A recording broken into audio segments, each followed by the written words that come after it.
Mes chers concitoyens, je ne vanterai pas l'action que l'enclave a entreprise ce jour-ci pour nettoyer un maximum cette zone envahie de ghouls, mais bien pour vous parler de nous, qui nous sommes et ce que nous faisons.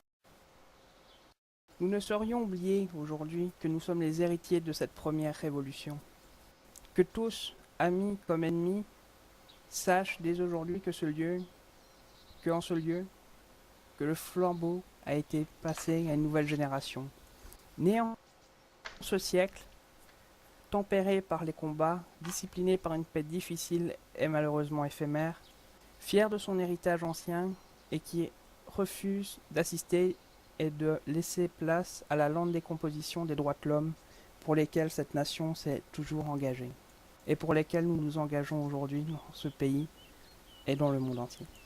Que chaque nation bienfaitrice ou mal intentionnée sache que nous paierons n'importe quel prix, que nous supporterons n'importe quel fardeau, que nous surmonterons n'importe quelle épreuve, que nous soutiendrons n'importe quel ami et que nous combattrons n'importe quel ennemi pour assurer la survie et la victoire du peuple.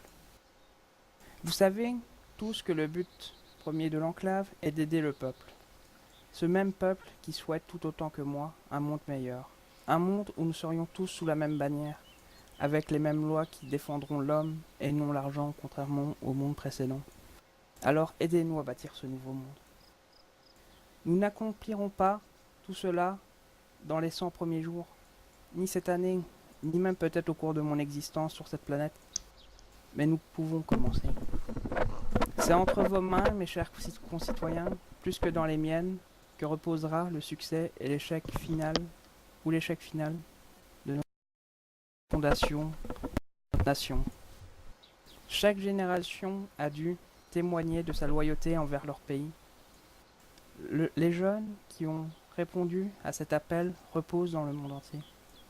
Aujourd'hui, la trompette retentit de nouveau, non pas comme un appel aux armes, bien que nous ayons besoin d'armes, non pas comme un appel au combat, bien que nous ayons des combats à mener, mais comme un appel à porter le fardeau d'une longue lutte séculaire. Année après année, en s'abreuvant d'espoir et en faisant preuve de patience dans l'adversité, une lutte contre les ennemis communs de l'homme, les ghouls, la tyrannie, la pauvreté, la maladie et la guerre en elle-même. Alors, ne vous demandez pas ce que l'enclave peut faire pour vous, mais ce que vous pouvez accomplir avec l'enclave, main dans la main, car nous sommes tous la goutte de sang qui fait battre ce grand cœur qu'est l'humanité. Un président qui aidera ce grand cœur à battre et à combattre ses ennemis. Masochiste. Vive l'enclave! Bravo! Vive l'enclave! Vous m'entendez? Bah, Ah d'accord, non, non, parce que mon micro il s'est débranché. on l'a entendu.